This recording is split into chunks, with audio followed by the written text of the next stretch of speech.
Ja sam zahvalna Bogu i sretna što sam ovdje sa vama. I mogu kazati da mi se sviđa ovo mjesto, ima puno prostora, samo sam malo tužna što ima dosta praznih mjesta. Zato što riječ Božja je kao jedna jako dobra hrana, bez koje ako ju ne jedemo, može nas koštati života. I možda u buduće svako od nas može naći nekog prijatelja ili prijateljicu i tako da i oni budu isto sretni kada čuju Božju riječ. A dok sam tamo sjedila, sam vidjela kako ovo lepo svetli, a to mene podsjeća na zvezde, koja me podsjeća na Božja obećanja koja su tako sigurna i dobra, samo treba ih uhvatiti. A ovo drugo što nije važno i što je prolazno, to pustimo na stranu zato što su Božja obećanja mnogo bolja. I želim kazati da ja stvarno nisam znala koje ste vi imali biblijske pouke. A tokom predavanja vi ćete vidjeti da neke stvari što sam ja danas čula iz vaših usta će biti i ovdje. I ja vjerujem da to nije slučajnost. Vjerujem da Gospod želi danas nešto da vam da. I nazvala sam ovu temu Izbor po veri. Mi adventisti smo jedan posebno blagosloven narod. Ljudi ovog sveta i mi zajedno s njima živimo na ovom svetu kao u nekoj pustinji. Međutim, neki po toj pustinji hodaju tako, nemaju nikakav cilj, jednostavno žive i umru. Međutim, mi adventisti, nama je Gospod dao jedno posebno svjetlo da mi znamo vrijeme u kojem živimo.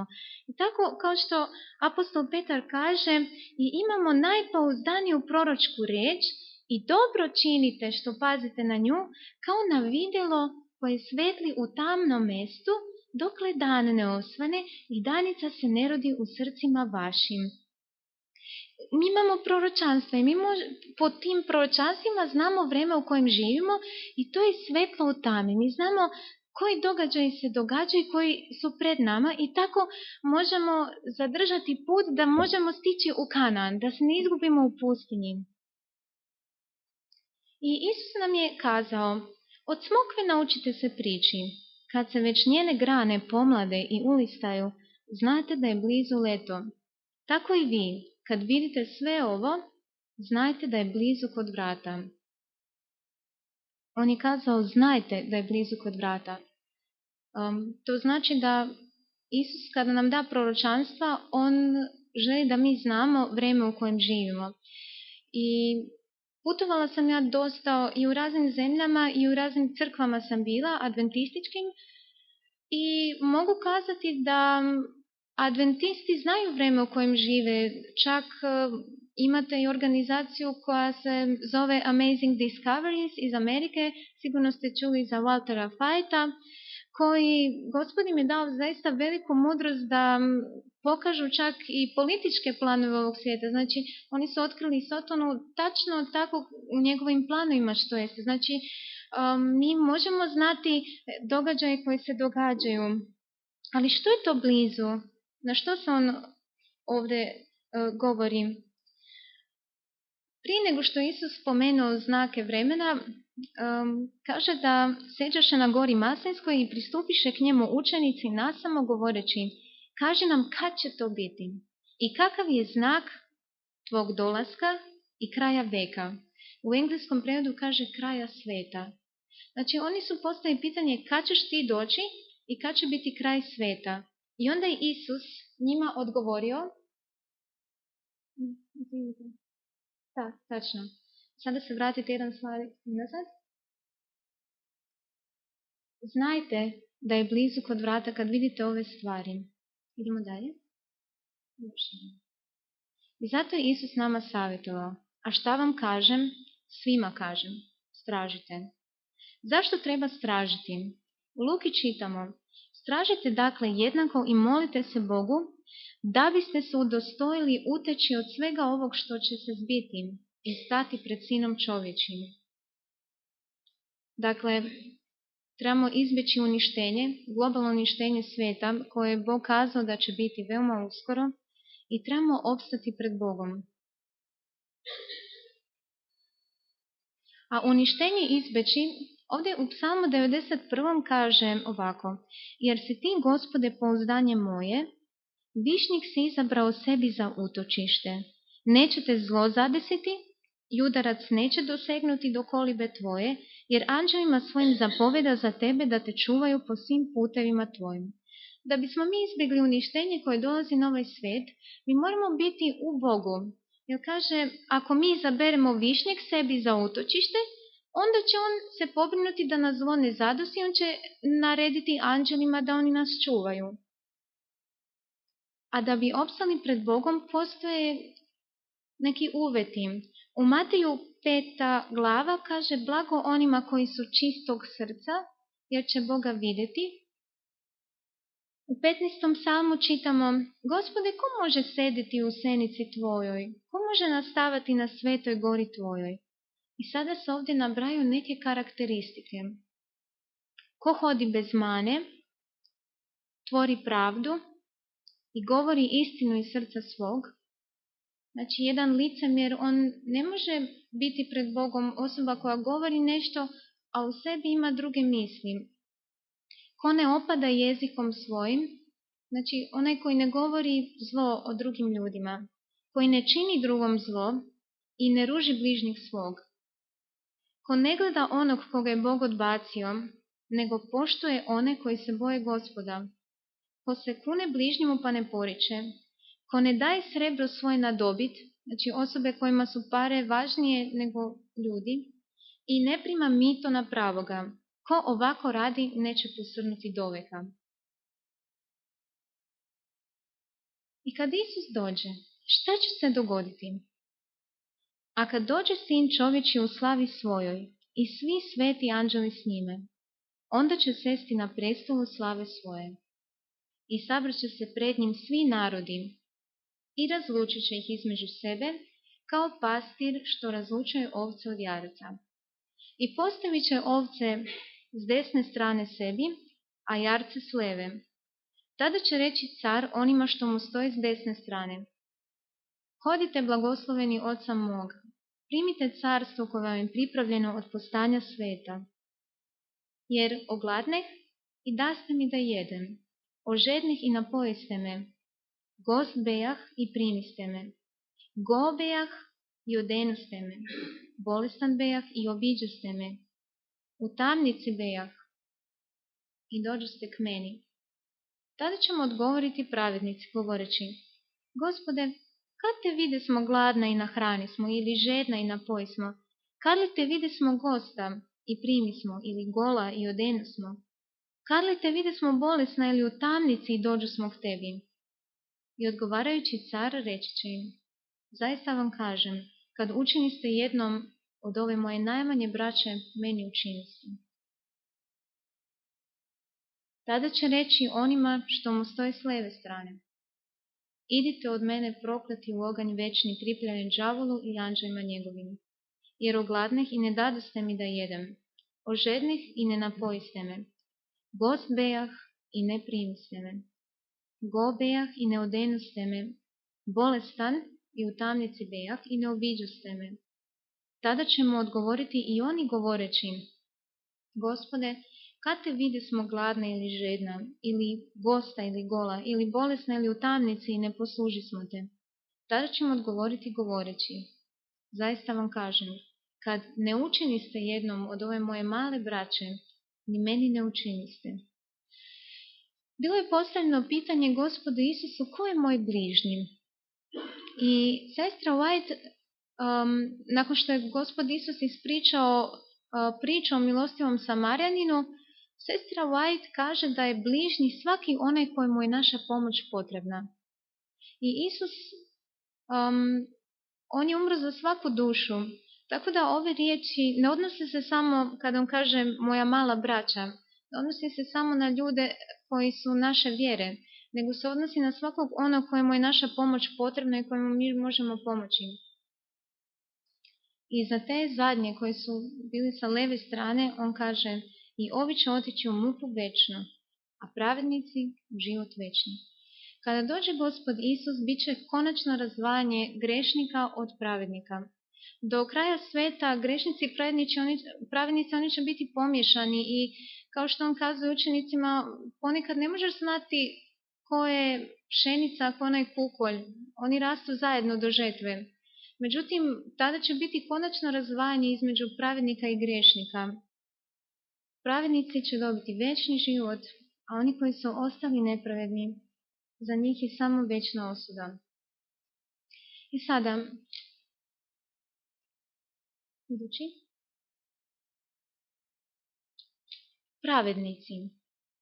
Pravednici koji će biti uskrsnuti kada Isus dođe, to će biti pravednici iz svih vremena. Ali oni su različiti. I ovdje ne mislim samo na fizički izgled, nego oni su imali različitu svjetlost u kojoj su živjeli. Mi čitamo u Bibliji da pravednost dolazi od vjere, a vjera od riječi Božje. Tako da po svjetlosti koju smo mi primili, u koju mi vjerujemo, koju slijedimo i živimo po njoj, to je pravednost. Tako i za vrijeme naše, mi imamo istinu za današnje vrijeme. I naša pravednost treba da bude onoliko velika kolika je istina koja nam je dana. Tako da pravednost mi se ne možemo uspoređivati sa pravednošću, ajde da kažemo, Martina Lutera. Martin Luther, on nije imao toliko veliku svjetlost koju imamo mi, ali on će isto biti među pravednicima. On je živio po svjetlosti koju je primio. Međutim, nama je dana velika svjetlost i sada zaista nije vrijeme da mi gubimo vrijeme na prolazne stvari, zato što ta svjetlost je zaista velika i potrebno je potpuno predanje da bismo mi zaista bili pravedni pred Gospodom. Može idući.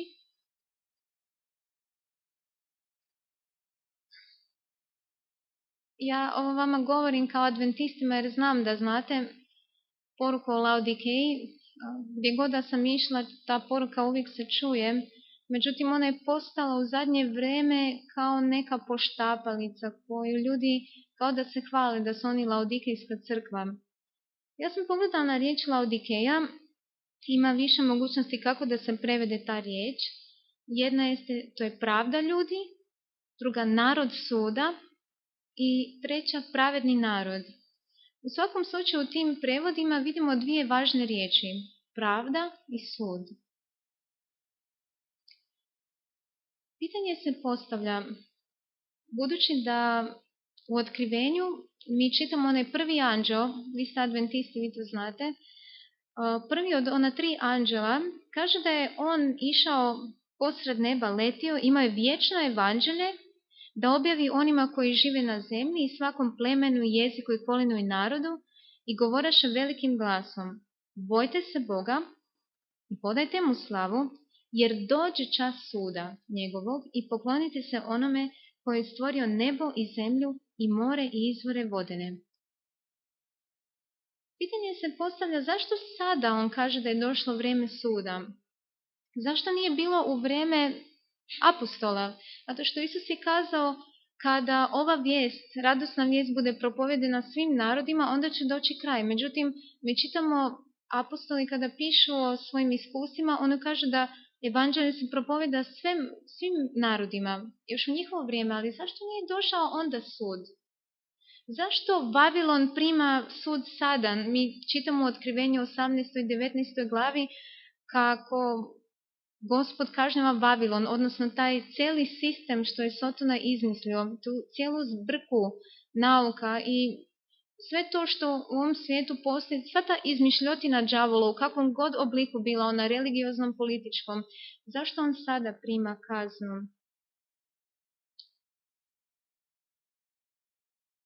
Isus je kazao još u njegovo vrijeme, sad je sud.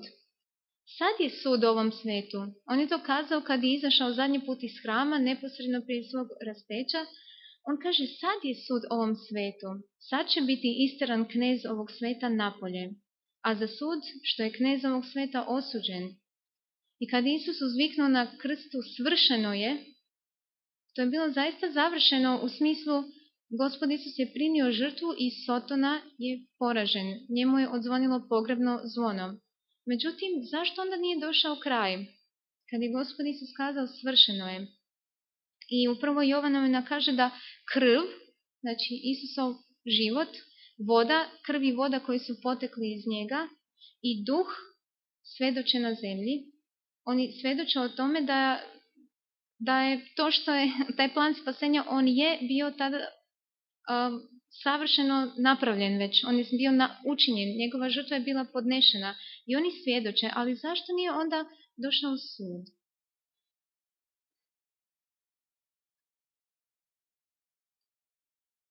Nalazimo još jedan stih.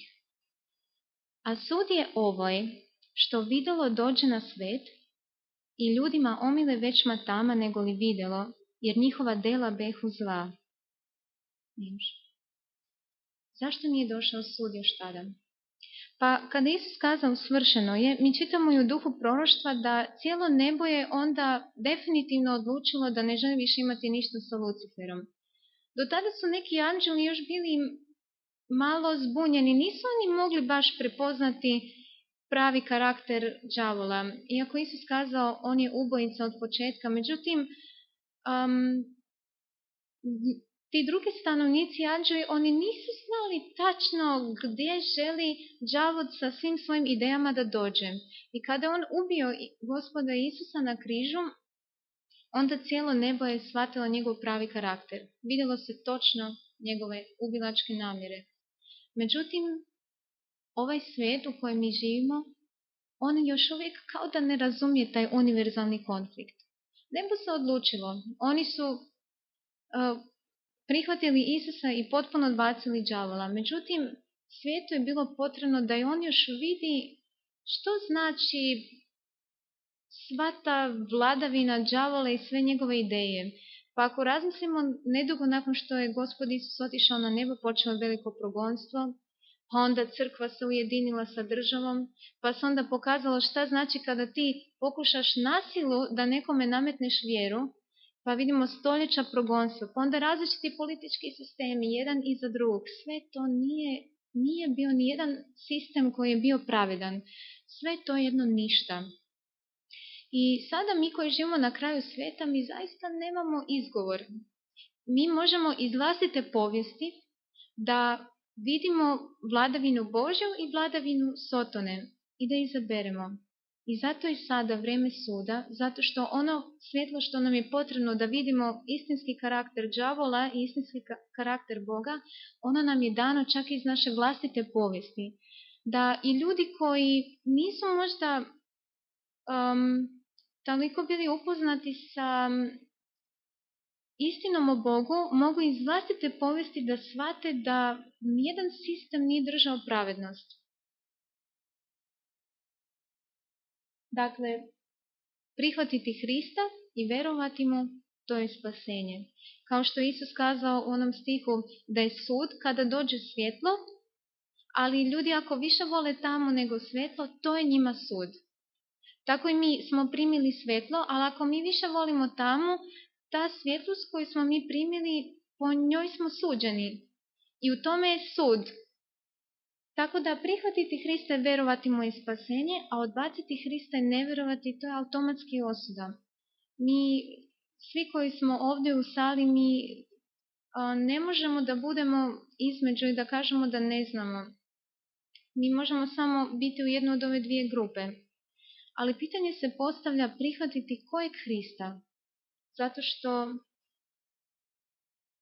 kada su učenici pitali Isusa koji je znak tvog dolaska i kraja sveta, Isus je prvu stvar koju im je rekao, on nije govorio o astronomskim stvarima na prvom mjestu, nego je kazao čuvajte se da vas ko ne prevari, jer će mnogi doći u ime moje govoreći ja sam Hristos i mnoge će prevariti.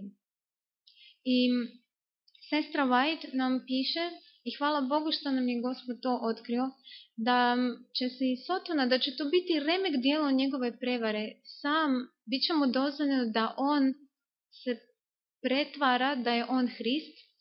Njegovi anđeli će se pretvarati da su oni apostoli.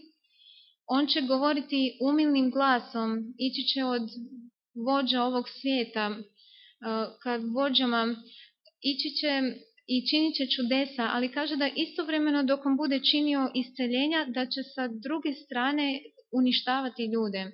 Onda on će optužiti da nepogode koje se događaju na svijetu, da su zato krivi oni koji se ne žele podrediti. On će kazati da je on promijenio Božji zakon i njegovi anđeli će se pretvarati da su apostoli i da je to zaista tačno. I želim vam kazati još nešto.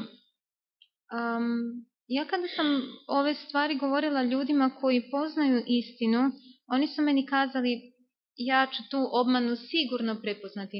Iako sestra White kaže da će to biti gotovo neodoljiva obmana, ta osoba mi je kazala ja ću to sigurno prepoznati. Međutim, ima jedna stvar koju bih željela podijeliti s vama. U jednoj knjizi, to je bila jedna doktorica koja je bila veoma ambiciozna i ona je spletom okolnosti došla u okultni svijet. I u tom okultnom svijetu ti možeš napredovati. I budući da ona bila i ambiciozna i inteligentna osoba, ona je jako brzo napredovala i došla u visoke krugove okultnog svijeta, da je došla čak do nivela da bude vještica u Sotonskoj crkvi, vrhovna vještica. I ona je opisivala u svojoj knjizi te odvratne rituale koje oni rade, ja to nisam mogla čitati, ali ono što je mene zaprepastilo je bilo kada ona je vidjela Sotonu licem k licu, da se ona osjećala voljena u njegovom prisutstvu. I on je njoj govorio kako je Isus, da je on protivnik i da on je izgledao tako mio i tako drag. Ja sada postavljam pitanje, na ovom svijetu mi vidimo da su skoro svi ljudi su postali sebični, zar ne teže oni svi za ljubavlju? A kada se pojavi đavo koji će imitirati Isusov glas, koji će tako milo izgledati, pa čak i ovaj papa koji je sada, kada govori, čini se kao da je jedan sveti čovjek, kao da ima mir u duši. Kada je bio u Americi, mogli ste vidjeti neki političari iza njegovih leđa kako su brisali suze. Političari koji, ne znamo što je u njihovom srcu, ali kako će biti kad on dođe? Vidimo da mi ne možemo vjerovati baš našim očima, čak ni osjećanjima. Kojeg Hrista onda vjerovati? Jevrejima kaže da Isus Hristos juče je i danas onaj isti i vavek. I to je izvrsna stvar. Da naš Gospod, on se ne menja. I mi se možemo potpuno osloniti kad on nešto kaže da je tako, onda je tako. I kada Isus kaže da će doći kraj svijeta, mi znamo da će doći kraj svijeta. Kada Isus nama kaže skupljajte blago na nebu, nemojte skupljati blago na zemlji jer to sve prolazi. Da mi znamo da Isus kaže da je to istina. I onda, što se tiče ekumene, mi nemamo tamo šta tražiti. Zašto sam ovo spomenula? Zato što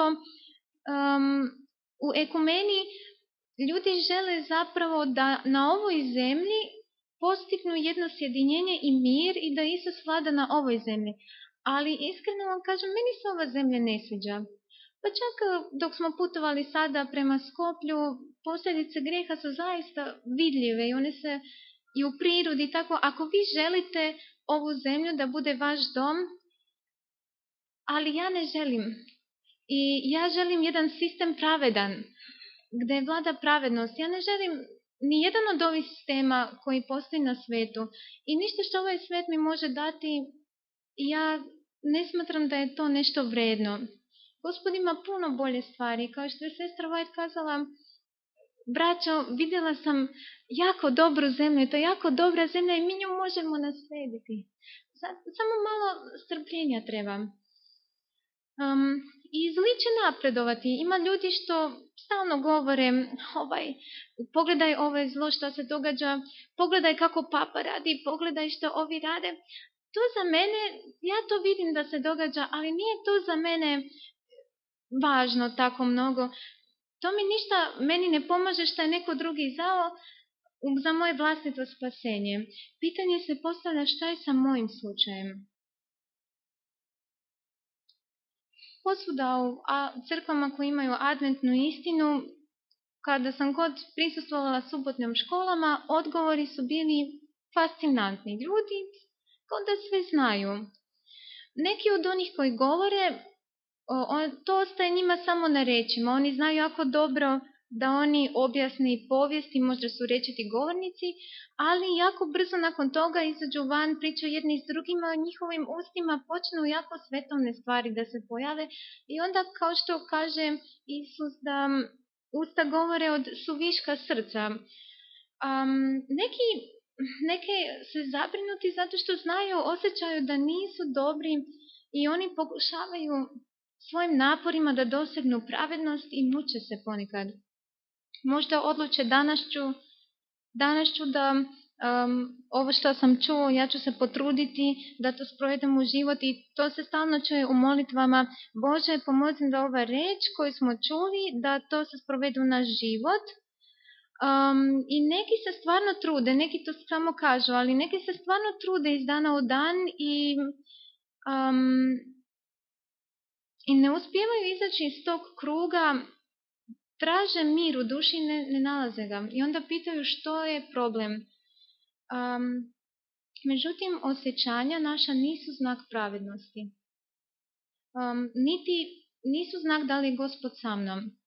Ako se osjećam sretno ili tužno, to ništa ne znači. Gospod, on ne ovisi o mojim osjećanjima. I neki ljudi imaju vjeru kao vreme što se mijenja. Pa ponekad čak i vreme im utječe na vjeru. Ako je oblačno, odmah počne malo tako obeshrabreno, pa sumnja. A ako dođe sunce, onda tako nešto osjeća da bi mogao nešto raditi. Onda kada dođe kiša, opet nije dobro. Ali vera ne smije da se bazira na tome. Oko nas sve se mijenja. Ljudi se menjaju, sistemi se menjaju, vreme se menja. Ali vjera ne bi trebala da ovisi o okolnostima koje se menjaju oko nas. Ona ne smije da se bazira na našim osjećanjima. A ima ljudi što svoju pravednost baziraju na tome koliko ljudi se slaže s njima. Pa i onaj brat mi je kimao glavom i ona sestra tamo i oni me svi vole ili me prihvaćaju, ali čak ni mišljenje drugih ne znači da sam ja pravedan ili nepravedan, jer ponekad vas braća i kritikuju. To isto ne znači možda da su u pravu ili da nisu u pravu. Postoji samo jedno mjerilo. Samo onako kako Bog sudi stvari. On je jedini koji sudi pravilno zato što on gleda na srce. I u onaj dan kad Gospod Isus dođe, u taj dan sve naše ljudske ideje neće ništa vrijediti. Jer kaže u psalmu, jer ide da sudi zemlji. Sudit će vasiljenoj po pravdi i narodima po istini svojoj. On neće suditi po onome što ja želim ili što sam ja mislio da je istina. Gospod ima svoju vječnu istinu koja se ne mijenja, koja je bila prije nas i koja će biti i po njoj on će suditi cijeli svijet. Međutim, Bog je dobar. On nije nas ostavio u tami i u ovoj konfuziji da mi sada ne znamo šta ćemo sa sobom, ne razumijemo ni svijet u kojem živimo, naše srce nas vara, mi smo mislili da u nekoj stvari smo jaki i onda na nekom iskušenju tamo padnemo i onda više ne znamo ni gdje smo, ne znamo možda ni šta želimo i nismo više možda ni sigurni da li Bog nas on još sluša ili da li više vredi činiti pravedna dela i da li se vredi moliti. Međutim, Bog je nama kazao, znajući da mi nismo u jednom dobrom stanju i smo u konfuziji, govorio nam je o 3 stvari. On je to baš u našem periodu savjetovao. Vi to znate. Ja sam čula ljudi koji to napamet znaju, ali ja bih žela da mi to zaista pročitamo i da razmislimo dobro o tome. Savjetujem te da kupiš u mene zlato žeženo u ognju, da se obogatiš. I bele haljine da se obučeš i da se ne pokaže sramota golotinje tvoje i masti očnom oči svoje pomaži oči svoje da vidiš. Očnja mast. On kaže da bolje vidimo. Što znači da ti neke stvari bolje vidiš? To znači da dobiješ od Boga drugi način razmišljanja i kako vidiš stvari. I to je Sveti Duh. Jer mi sami po sebi, mi smo u mraku, mi ne znamo šta je svjetlost, ne znamo šta je istina.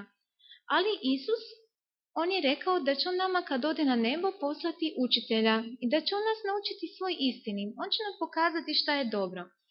I ako baš želite znate koji je Hristov nasljednik na zemlji? Pa Sveti Duh. Isus nije ostavio nasljedstvo nijednom čovjeku, on je ostavio nasljedstvo Svetom Duhu. Tako da Sveti Duh je naš car na zemlji. Mi ga ne vidimo, ali on je s nama do kraja veka, tako je kazao. Bele haljine. Kažete se trebamo obući u bele haljine. To znači da one stare haljine mora ostaviti tamo. Stara naša pravednost, kaže da sestra da ona treba postati kao prašina. A koliko vrednosti ima jedna prašina?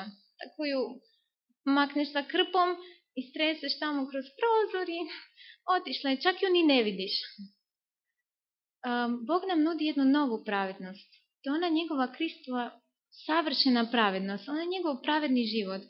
I sestra White kaže da Kristova ljudska priroda za nas predstavlja sve. U tome je sva pravednost koju mi možemo doseći. Kaže da se obučemo u te bele haljine, a belo je simbol čistoće, savršenstva i da se pokrije golotinja naša. Znači, potom, kada kaže da kupimo bele haljine, znači da moramo riješiti pitanje naših greha, tako što prihvatimo Hristovu žrtvu. Grijesi su kao ta stara haljina i mi, odlučiši se da prihvatimo Isusove zasluge i da ga slijedimo gdje god on nas bude vodio i da nam ništa drugo ne bude važnije od njega, zapravo znači obući bele haljine. I zlato žeženo u ognju, to je ljubav i vera. A ljubav i vera, to je jedno iskustvo. Ljubav nije osjećanje, ni vera nije osjećanje. Ljubav je jedan princip i vera je jedan princip, ali u našem životu to je jedno iskustvo. To je naše iskustvo s Bogom. I zato ne može se to u kratko vrijeme postići. Kao neki ljudi koji možda misle da će u kratko vrijeme kad vide one krajnje događaje, da će moći brzo da izađu. Možda će uspjeti kao Lot, ali su oni jako puno toga i već izgubili. Zato ovaj život koji nam je dan, to je naše vrijeme. Sad u ovom životu mi stečemo jedno iskustvo sa Bogom. I cijeli naš život je zapravo jedno iskustvo. Kao brak. Kada te oženiš ili udaš, to je isto jedno iskustvo koje do kraja života, ako živi čovjek u braku do kraja života, to je jedno iskustvo koje si imao sa tom osobom, živeći s njom. Tako i sa Gospodom. Učiniš zavet s njim i živiš do kraja života s njim i nećeš ga napustiti zato što si učinio zavet s njim. I još jedna stvar. Kada će doći Isus? Isus će doći onda kada ti završiš svoj život. Zato što ti živiš ovaj život, umreš i prva stvar koju ćeš vidjeti bit će Hrist. Ili kao tvoj otkupitelj, ili kao tvoj sudac. Naš Isusov dolazak traje onoliko dugo koliko traje naš život. Znači mi imamo ovih nekoliko godina koje nam je dano na ovoj zemlji da se mi pripremimo i onako za Isusov dolazak. Kao da on zaista će doći na kraju mog života. I zašto moj život ne bi bio takav da ja gradim i onda kada dođe kraj mog života, ja sam spreman. Kao što je i Enoh gradio svoj život. Dakle, 3 stvari. Treba nam novi treba nam Kristova pravednost i iskustvo sa Bogom. Nešto još malo o Kristovoj pravednosti. Kristova pravednost znači da imamo i savršenu veru i potpuno predanje. Kristova pravednost znači da je meni potpuno jasno šta je Gospod Isus učinio za mene i da ga prihvatim takvog kakav je. Zašto mi još onda grešimo? Ako mi ovo sve znamo, imamo veliku istinu. Zašto mi još grešimo? Jer u prvoj Jovanovoj kaže, koji god u njemu stoji, ne greši. Koji god greši, zašto greši? Ne vide ga niti ga pozna. Zar je to moguće? Čak imamo i ono povećalo, imamo duh proroštva i znamo na pamet i pričamo događaje iz Isusovog života i dalje griješimo. Onda znači da mi njega osobno u našem životu i u srcu mi njega ne poznamo. Tako pišem. Danas je moda u našim crkvama da ljudi kada govore o tome kako su oni grešnici, da to već postala poštapalica. Se ponavlja, mi slabi grešnici. Teško je pobediti onom, eto, zato što smo mi tako slabi. Ako se nalazite u takvoj mjestu gdje ljudi neprestano tako govore da je teško, da su grešni, da oni nešto rade zato što su slabi, onda se maknite od takvog društva zato što će imati negativni efekt na vas. Nije teško ništa kada ti se predaš Isusu, zato što ti njega slijediš kako ti on pokaže.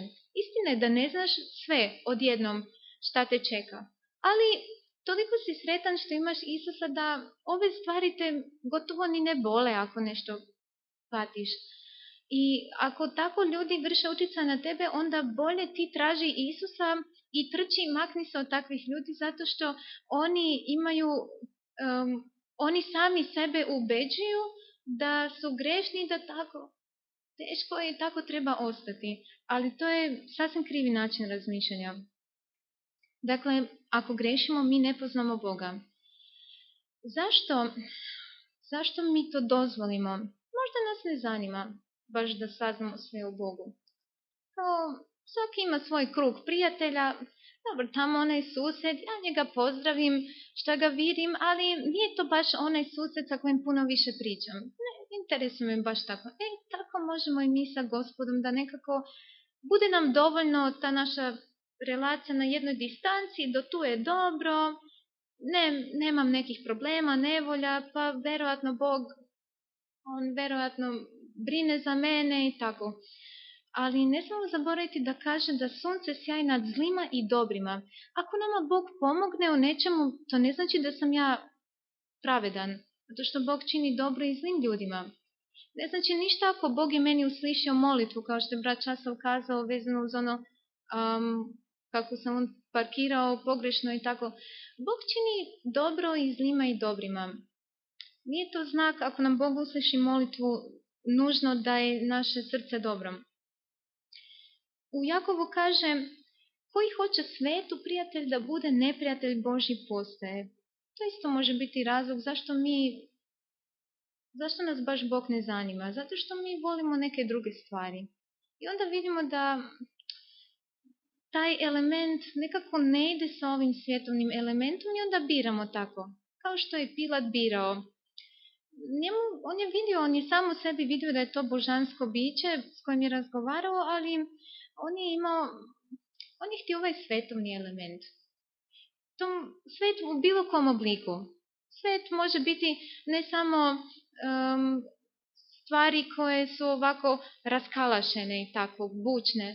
Svet može biti što voliš čitati možda neke knjige, voliš gledati nešto na televiziji, bilo što te odlači od ovog sveta, jer kaže da svet ima neku slavu, ima neku svjetlost što privlači.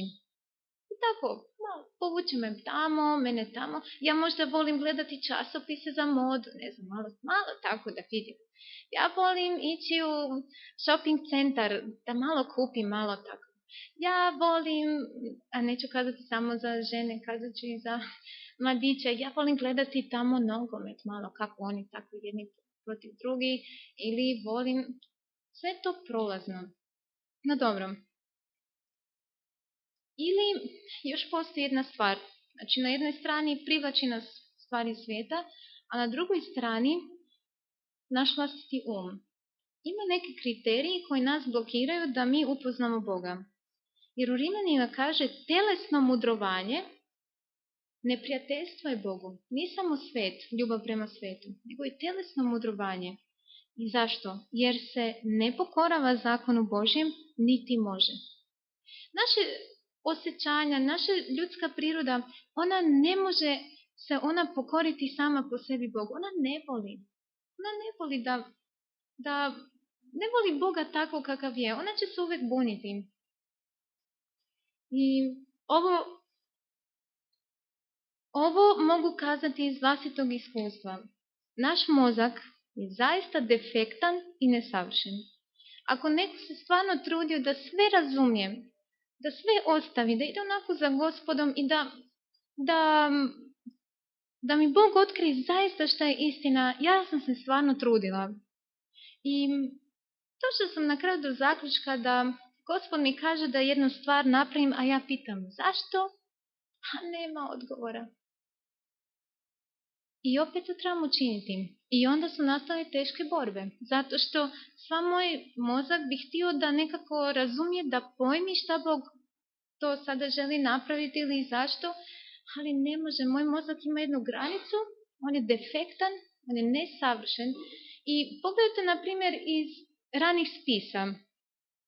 Ili Iskustva i utvare se još zove ta knjiga. Sestra White kad je vidjela hram na nebu, kaže da ona ušla unutra.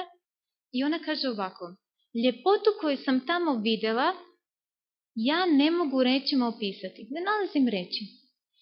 Da mogu govoriti hanaanskim jezikom, da ja to mogu nekako opisati.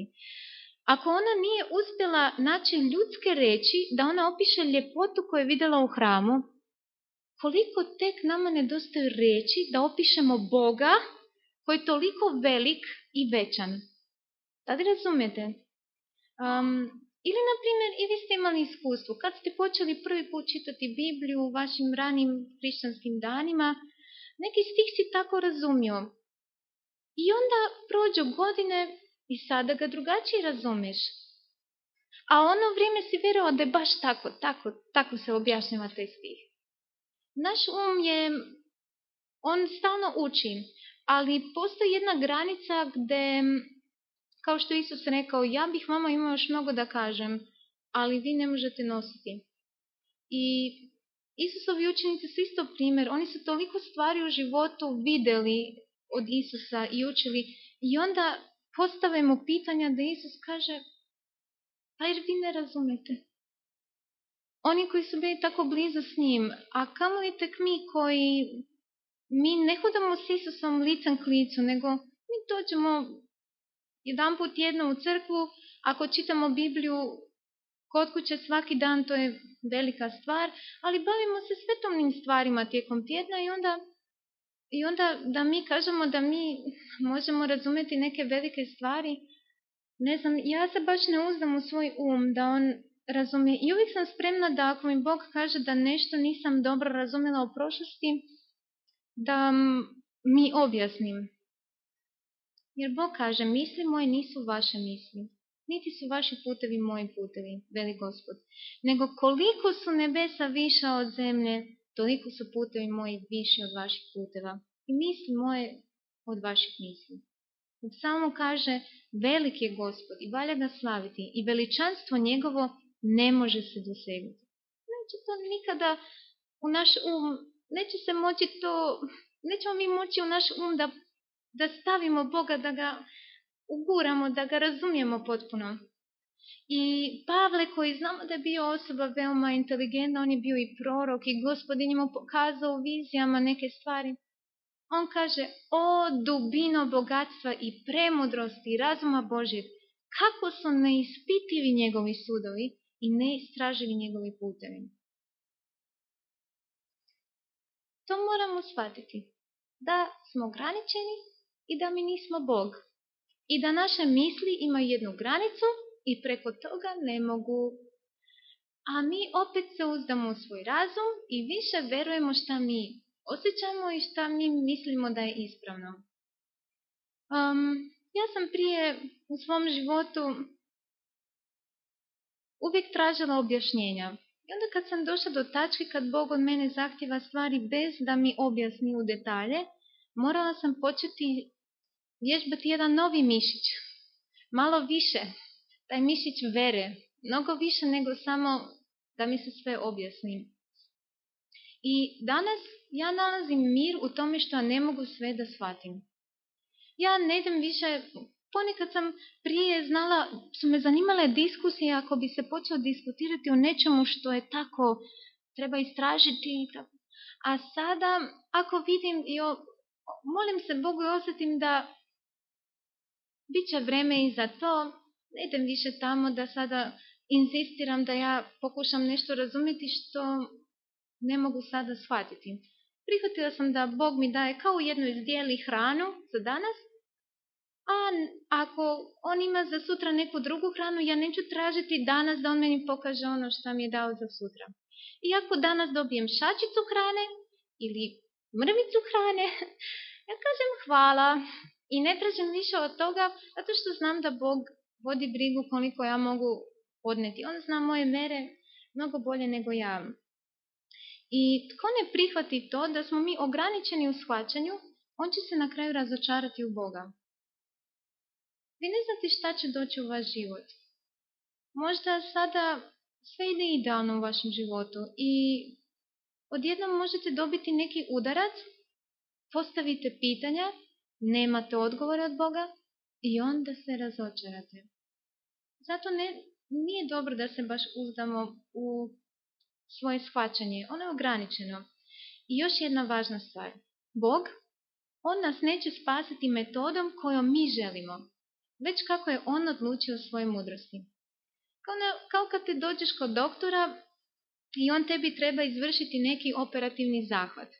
Ti njemu kažeš, ali znaš šta, ja se tako osjećam da ja ipak smatram da bi bilo bolje da ti ovako napraviš. Zato što tako je meni malo bolje paše i tako. Ali Bog zna mnogo bolje što on treba nama napraviti. Ne trebamo mi govoriti Bogu kako tačno treba on to raditi. Taj problem imaju ljudi koji su inače osjetljivi na svoje ja, imaju puno obrana prema drugim ljudima da ih ne povrede, ali onda to radi i Bog. I onda oni se kaže, to sigurno ne može biti Bog zato što on mene tako radi. To nije Bog. Ali Božje metode su drugačije nego što su naše. On je previše dobar i on nas previše voli da bi on dozvolio da on radi s nama onako kako mi želimo. Mi bi htjeli samo da ne patimo. Mi ne želimo patiti. Međutim, neki ružni delovi karaktera mogu se odstraniti samo patnjom. Ali mi to nećemo. I onda tu mi zapravo sami, ako imamo veru, možemo preći te kritične točke, a ako nemamo veru, ostaćemo nedorađeni. Kao neko djelo koje je nedorađeno, kao neka statua, kao neki kip koji je trebao da poprimi jedan oblik i kao da se nazire šta će da bude, ali budući da nisu napravljeni još neki potezi, on je ostao tako u jednom nedorađenom obliku. I zato što Bog ne radi tako kako mi želimo, mi ga na kraju odbijemo i njegovu metodu i tražimo drugi način. Možda počnemo tražiti i drugu crkvu. Zato što Bog isto radi kroz ljude, kroz braću koja te upozore ili kroz pastire i tako. I tamo gdje je Isus i mnogo drugih pre nas prošlo, mi stanemo i ne idemo dalje, zato što nećemo da patimo. Sjetimo se Isusa. Oče moj, ako je moguće da mi mimoiđe čaša ova, ali opet ne kako ja hoću, nego kako ti. Što je želio Isus? Da ga mimoiđe čaša. Ali on je u tom trenutku kazao ne kako ja hoću, nego kako ti. I on je kazao ovo. Ja prvi put kad sam čitala u životu ovaj stih, mene to jako boljelo, iskreno. Jer ko hoće dušu svoju da sačuva, izgubit će je. Ako izgubi dušu svoju mene radi, ona će je sačuvati. Mene je to bolilo zato što sam ja ipak željela sačuvati svoju dušu, svoj život. Međutim, hvala Bogu što on meni pokazao da kada daš život, ti ga dobiješ zapravo. I zašto mi ne bi bili kao Izak? Izak, kad je njega Avram stavio na žrtvu, on se nije opirao. On je imao povjerenje u oca da zna otac šta radi. Zašto mi ne bi bili isto imali povjerenje koje imao Izak, kada Gospod hoće da on s nama nešto učini? I pogledajte zašto su patnje u našem životu važne. Jer je Isus isto prošao kroz patnje. jer prilikovaše njemu za kog je sve i kroz kog je sve, koji dovede mnoge sinove u slavu, da dovrši ili usavrši poglavara spasenja njihovog stradanjem. Kroz patnju mi se usavršavamo. Želite li postati savršeni? Onda zagrlite patnju. Nemojte bežati od patnje. Ako želite biti savršeni. I što kad patimo? Pa evo ja vam mogu kazati kako ja rješavam svoj problem patnje. Kada osjećam nešto, kad me nešto boli, fizičku ili duhovnu patnju, ili kada mi nešto smeta ili osjećam da sam nešto nervozna, ljuta, ja to stavim ispred sebe.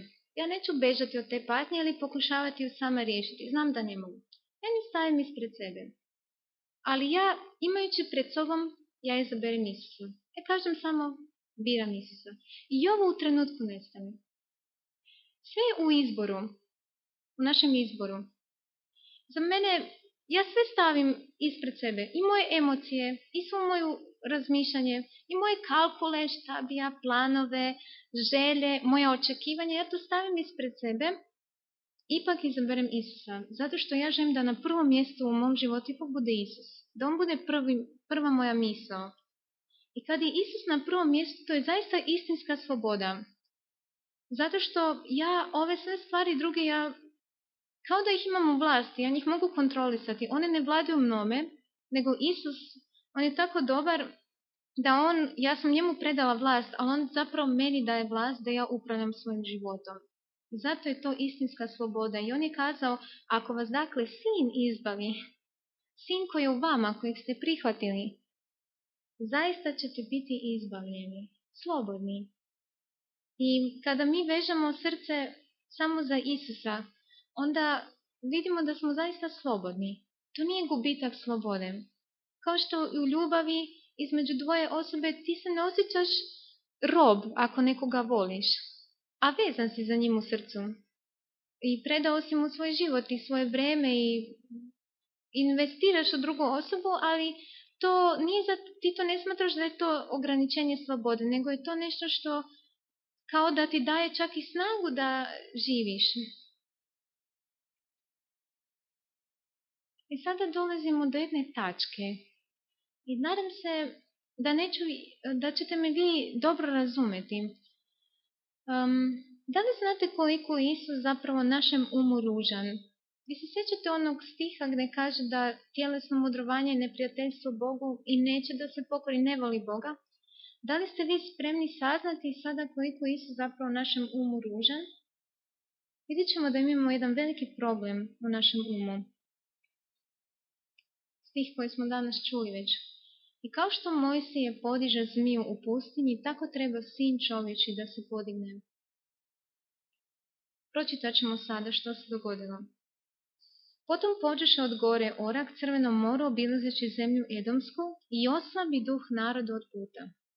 I vikaše narod na Boga i na Mojsija, zašto nas izvedoste iz Misira da izginemo u ovoj pustinji, jer nema ni hleba, ni vode, a ovaj nikakvi hleb, ova mana, već ogadi o duši našoj. A Gospod pusti na narod zmije vatrene koji ih ujedahu, te pomre mnogo naroda u Izraelu. Tada dođe narod Mojsiju i rekoše, zgreši smo što vikasmo na Gospoda i na tebe. Moli Boga neka ukloni zmije od nas. I Mojsije se pomoli za narod. I Gospod reče Mojsiju, načini zmiju vatrenu i metni je na motku. I koga ujede zmija, neka pogleda u nju pa će ozdraviti.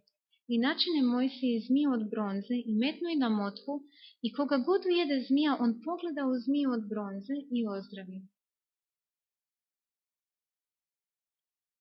Oni su se pobunili.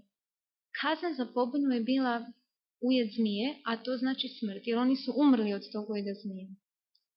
Rješenje je bilo pogledati na zmiju, ali ti moraš pogledati u onoga koji te ujeo.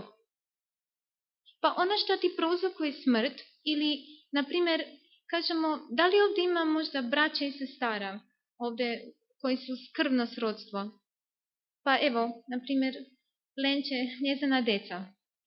Na primjer, tebe je ujela zmija i ti si umro. A sada Danilo, koji zna da zbog zmije si ti zapravo umro, on sad koji još živi mora pogledati u tu ružnu zmiju što je ujela tvog brata, ujela i tebe da bi živio.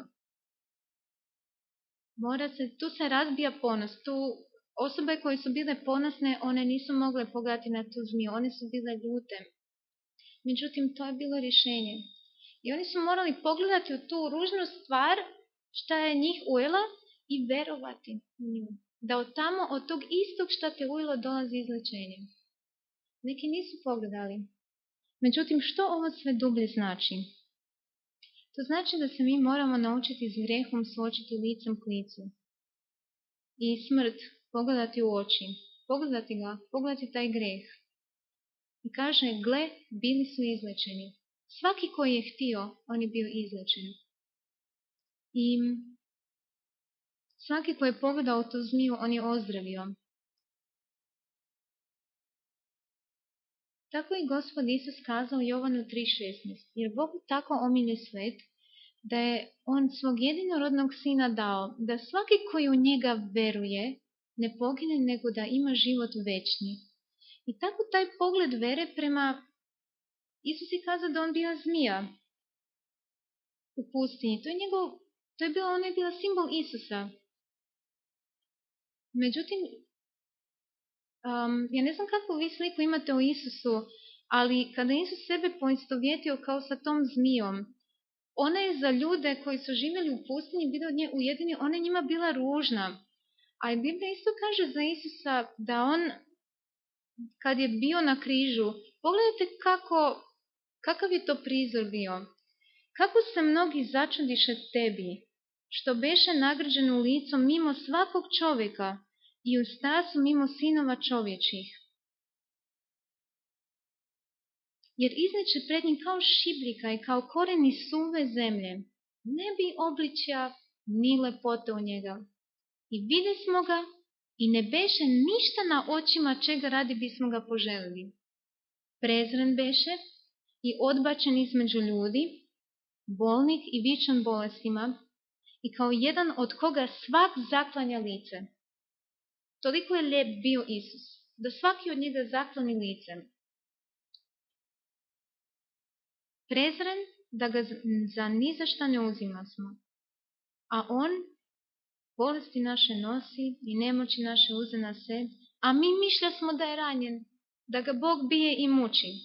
Ali on bi ranjen za naše prestupe, izbijen za naša bezakonja, kar beša na njemu našeg mira radi i ranom njegovom mi se iscijeli smo.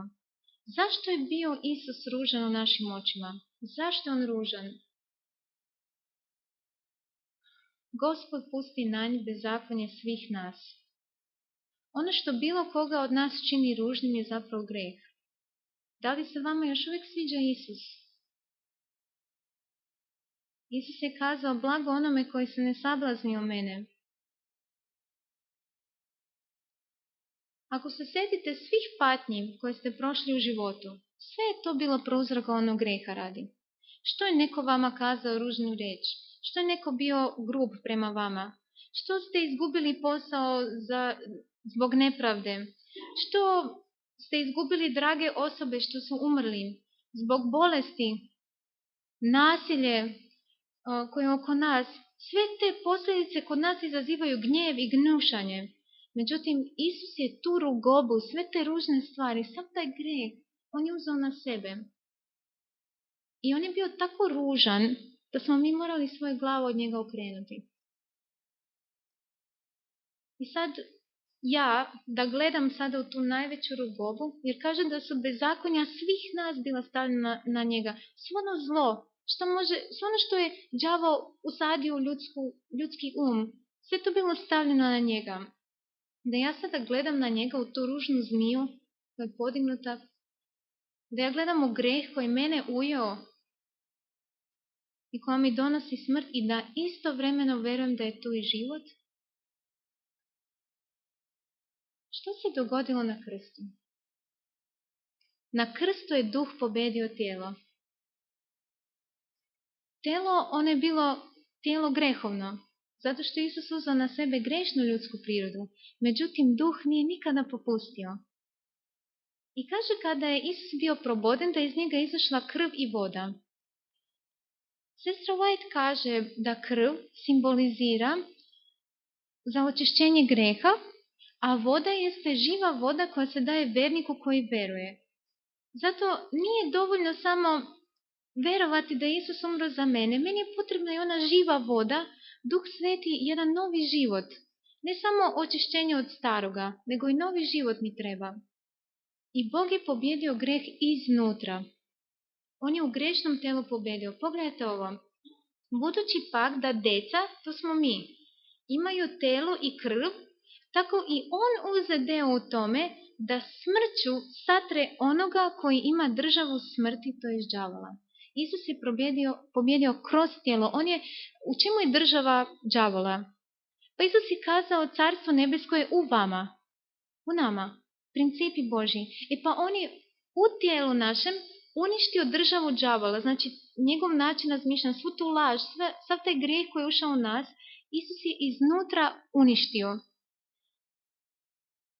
I iza tog vidljivog greha nalazio se Emanuel, Bog s nama. I to je jedno veliko poniženje od strane Boga. Znate kako je za Boga prljav greh?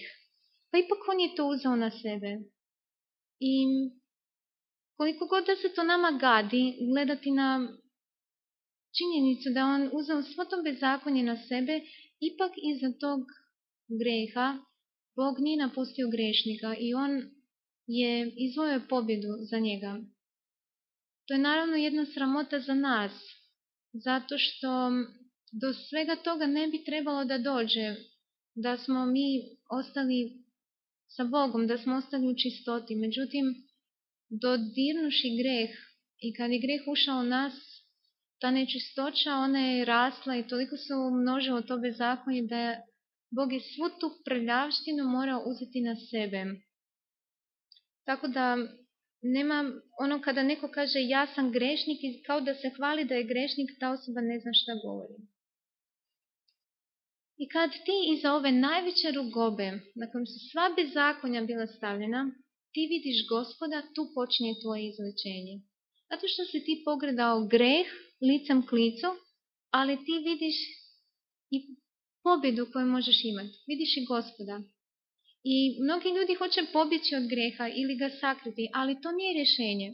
Greh moraš suočiti, to je to. To je taj greh koji je moj. Ali istovremeno vidiš ovdje i Gospoda. Bog s nama. On je pobjedio greh i on je jači od greha. I to ono što se najbolje može vidjeti na križu, zato što baš tamo su sva bezakonja bila položena. Ono što nama jedino nedostaje je vjera. Zato što kaže u Jovanu 3,16 da je Bog dao svog sina da svaki koji u njega veruje ne pogine i da ima život večni. Dakle, žrtva je prinešena. Isus je kazao svršeno je.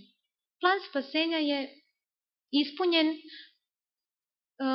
i put za nebo je otvoren. Grešnik može da se vrati kući. Pravednost je iznad nas, svjetlost je izvan nas. Mi smo istina, ništa, mi smo prašina, mi smo tama, ali Božja pravednost je nama na dohvat ruke. Još uvijek Božja milost je na ovom svijetu i mi samo treba da ju zatražimo. Istina je da bi ti nešto uhvatio, ti moraš da pustiš ono staro. Sada sam se sjetila još, znate kako se hvataju majmuni? One životinje, majmuni se kaže tako. Pa oni tako stave u jednu posudu, stave hranu ili nešto što majmun voli. I majmun kada stavi ruku u tu posudu, on uhvati, a ne zna da pusti. I on tako dupa i hoće izvući van, a ne može da pusti. Zato što on ne zna da pusti. A mogu bi biti slobodan samo da pusti. Izvuče ruku van i slobodan je. I on ostane tamo, oni ga uhvate. I tako i mi možda ponekad u našem životu držimo, nećemo pustiti i u zamci smo zato što ne znamo pustiti. Ali Bog ima slobodu, nam želi dati nešto mnogo bolje. I kako izgleda onda novi život? Znajući ovo da se stari naš čovjek razate s njime, da bi se telo grešno pokvarilo, da više ne bismo služili grehu. Znači, stari čovjek je razapet, ona stara prljava haljina, što ništa ne vredi.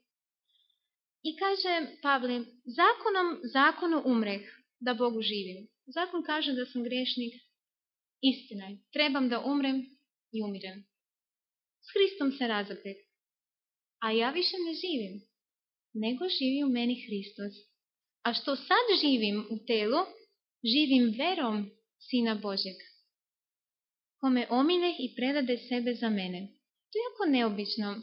Ti umreš svojim starom čovjeku, izabereš Hrista i ti živiš, ono staro se sve više briše, zaboravljaš, čak i na sebe zaboraviš. A ti živiš verom, ne razumiješ kako živiš, ali živiš. To je neki drugi, to je život koji dolazi od ozgo. I to je iskustvo koje ne može se opisati riječima, nego ga ti živiš da bi ga opisao. Kao i krštenje. Ovdje je mnogo ljudi kršteno, ja verujem. Kaže stih, ne znate da svi koji se krstismo u Isusa Hrista, u smrt njegovo krstismo se. Zato kada se uroni čovjek u vodu, on zapravo umre i onda ustane na novi život Isusa. On kaže, onaj stari čovjek i stari život, ja njemu umrem, a ja ću sada ustati i živjet ću novom životu za Isusa. I sve to počinje u našem umu. Isus neka bude prvi, neka ga prihvatimo vjerom. I neka to bude izbor po veri. Sjećate se, čitali smo ne po osjećanjima, niti po šta se meni sviđa. Naše tjelesno mudrovanje i naš um je ograničen. To nije dobro. Nego izbor. Stavi stvari ispred sebe, izabirem Isusa. Ne znam ništa, ali moj izbor uvijek će biti Isus. I ostavite sve i imat ćete život. Ali ako se vežete za jednu stvar ili osobu u srcu više nego za Isusa, ona će vas povući u propast i bezdan. Zato što Bog ne može prihvatiti da mi volimo nešto ili nekoga više od njega. On je dao mnogo više. I to nije pravedno, zato što niko nas ne voli kao što nas on voli. To zaista nije pravedno da mi volimo onda nekoga više od njega. Isus je nama kazao da ko ljubi oca ili majku većma nego mene, nije mene dostojan. I ko ljubi sina ili kćer većma nego mene, nije mene dostojan. I Isus je dao sve za nas. I mi njemu isto damo sve. I to je pravedno. Znate kada si nekome dužan, ako on tebi dao, kazat ću dinarima, ako on tebi dao 300 denara makedonskih, on ga je tebi dao i dao ti je zato što je to tebi trebalo. I kada on to, kako kažem, ti njemu isto daš, da nekako bude, da ne bude samo da dobivaš, nego i ti njemu daš nazad. Ako ti on da svaki dan nešto, ti njemu ništa ne daš nazad. To je nekako malo nepravedno, ali tako? Ne znam kako vi, ali ja kada meni neko učini nešto dobro, ja nekako ne da se osjećam dužnom, ali tražim priliku da ja dam nešto, ne samo da primam. A Isus je dao sve. On je sve ostavio. Nama je teško ostaviti ovaj svet što je prolazan, ali Isus je ostavio neprolaznu slavu i ostavio je čak i svoj, on je uzeo na sebe ograničenu ljudsku prirodu i on će kroz vječnost ostati u toj ljudskoj prirodi. To je jedna žrtva koju mi ne možemo nikakvom cijenom ni u vječnosti isplatiti, ali ako on već ostavio sve, onda i mi ostavimo sve. On je ostavio svijet slave, a mi ostavljamo ovaj prolazni svijet, ali to toliko mi možemo dati. Ali da damo sve, ne da nešto zadržimo. I zaista ne umremo li sebi, mi nećemo ući u Carstvo nebesko. I kaže, nismo dužni telu da po telu živimo, jer ako živite po telu, umrećete. Ako li duhom poslove telesne morite, živećete. Kako se ubijaju telesne stvari? Izborom. Ja biram Isusa. Kada sjednete da jedete na dok jedete kod kuće. I ako vas vuče apetit da vas savlada, stavite to ispred sebe i jednostavno izaberite Isusa, bez nekakve posebne sile, osjećanja i što, sve je u izboru. I onda Gospod je taj koji vam da snagu, zato što ste ga izabrali, da vam ovo više nije tako važno. I što više puta to ponovite, kao da u naš se spremi nova uputa, da je Isus na prvom mjestu. I sad onaj zadnji dio. Svi znaju stih Jovan 3.16, ali taj ima nastavak, taj stih, a to je 1. Jovanova 3.16. Ovdje sam ih napisala oboje, da vidite kako se taj stih nastavlja. Potom poznan smo ljubav, što on za nas dušu svoju položi. To je ono što smo čitali u Jovanu 3.16. Ali zato što to on za nas učinio, mi smo dužni polagati duše za braću. To je nastavak Jovana 3.16. Kao Isus što je kazao, ljubi Boga i ljubi bližnjeg svoga. U tome je sav zakon i proroci. Ako možeš voljeti i gledati Isusa u najružnijem obliku, kao onu zmiju u pustinji, dok su svi gresi stavljeni na njega, ti ćeš moći voljeti i svakog drugog. Zato što nema čovjeka na kojemu su sva bezakonja. Na Isusu su bila sva bezakonja i opet ga volimo. Tako mi možemo voljeti i druge grešnike. I onda ćeš u svakome vidjeti Isusa. Ti ćeš vidjeti da Bog može biti sa grešnikom i kad je on s grešnikom, on može dati njemu silu da on pobjedi sve što mu je ostalo za pobjediti. I više nikada nećeš nikoga odbaciti dok on tebe ne odbaci. Niti ćeš osuđivati koga. Ako netko nije dobar prema tebi, nije ljubav, nemoj se ti menjati. Naprimjer, neko ti učini zlo i onda želim biti ipak na distanci od te osobe. Nemoj se ti menjati, ti u svom srcu budi dobar, budi ti ljubav. I ako te on odbije, ti dalje budi ljubav. I nemoj dozvoliti da zlo drugoga promijeni tebe. Mi ponekad nesvjesno zlo drugoga kao da nas napadne i uđe u nas i mi to reflektiramo. I onda, na primjer, ako ne pustimo, možemo doći u neke svađe i dosta daleko u te diskusije, da i onda se sami sebi čudimo kako smo mogli mi uopće tako daleko doći da izgovorimo neke riječi ili da učinimo neka djela. Ali to je zato što smo dozvolili da zlo drugoga uđe u nas i da nas napadne. I ako uspješ pobediti iz dana u dan, voli Isusa još više. I stvari koje su prijazne i dobre. Ja uvijek izaberem Isusa. Da mi se nešto sviđa. Ja volim svirati. Ja sam muzičar po struci i ja volim svirati, volim pevati i ponekad tako muzika lepa. A onda kada to već počne vući, stavim oču Isusa radim. Ja volim Isusa više od mene koja sam nova. Znači, volim Isusa više nego pobjede koje mi Gospod da. Iako dođem na nebo i nemam ništa, opet mi to nije važno, zato što Isus je za mene mnogo važniji od bilo čega što ja mogu imati. Jer vi znate da je Lucifer pao zato što je on cijenio svoju svjetlost što je imao. On ju je cijenio više on je volio nju više nego Gospoda. Međutim, kad dođemo mi u nebo i mi ćemo isto imati jednu svjetlost oko nas, imat ćemo krunu sa zvijezdama, ali ni to ne bi trebalo biti nama dragocjenije nego Gospod Isus. I da volimo njegovu pravednost više od naše. I ovo je posljednji slajd. Ja sam pročitala da najveći dar za Isusa tokom njegovog života na zemlji je bilo ona molitva razbojnika na križu, na krstu. Zato što on je vjerovao u Isusa i kad je Isus bio razapet, kad je bio takav da se okrenuo glavu od njega, ti su bili njegovi učenici. Njegova majka nije mogla izdržati taj prizor i oni su bili razočarani, mi smo vjerovali da on onaj Mesija koji će doći. A razbojnik na križu, on je vjerovao. I mi isto tako nek nam Gospod pomogne da mi vjerujemo u Isusa i da prihvatimo njegove metode i kad nam se ne sviđa i da dolazi u obliku koji nismo mi baš očekivali da će tako doći, da se ne bi dogodilo da se mi tako prevarimo, da je to zaista bio Gospod, ali nije bio po našim kriterijima. Nek nam Gospod pomogne da verujemo. Amin.